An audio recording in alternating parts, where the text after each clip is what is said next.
ഇടയ്ക്ക് മാർക്കറ്റ് നമ്മൾ ട്രേഡ് ചെയ്തുകൊണ്ടിരിക്കുന്ന സിറ്റുവേഷനിൽ പെട്ടെന്ന് റിവേഴ്സ് അടിച്ച് നമുക്ക് എന്ത് ചെയ്യുമെന്നുള്ള കൺഫ്യൂഷൻ നമുക്ക് പല മാർക്കറ്റിൽ നിന്ന്, അതായത് ഏത് മാർക്കറ്റിലാണ് നമുക്ക് ഉണ്ടാകാറുണ്ട്.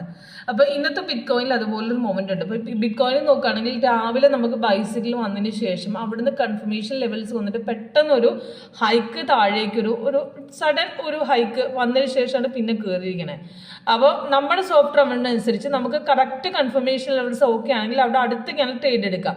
ഇവിടുത്തെ സിറ്റുവേഷനിൽ ഇവിടുന്ന് ഒരു കയറിയ ശേഷം കൺഫർമേഷൻ ലെവൽസ് കുറച്ച് കയറിയിട്ടാ വന്നത് മാത്രമല്ല, അവിടുന്ന് പിന്നെ ഒരു റിട്രേസ്മെന്റ് അടിച്ചിട്ടാണ് പോയിരിക്കുന്നത്. അപ്പൊ കൺഫർമേഷൻ ലെവൽസ് കയറിയിട്ട് പോയി നമുക്ക് അവിടെ റിട്രേസ്മെന്റിലെ പിടിക്കാവൂ.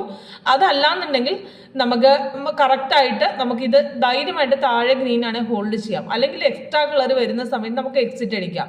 ഇപ്പോൾ ഒരു ട്രേഡ് റിവേഴ്സിൽ പോകുന്ന സമയത്ത് നമുക്ക് അവിടെ ടൈം ഫ്രെയിം മാറ്റി കമ്പയർ ചെയ്താൽ നമുക്ക് കറക്റ്റ് റിവേഴ്സ് പോകുമ്പോൾ ഇത്ര സഡൻ ഫോൾ പോകുന്നതിനും നമുക്ക് പിടിക്കാം. ഇവിടെ ട്രെൻഡ് മാറി കാണിച്ചിട്ടുണ്ട്.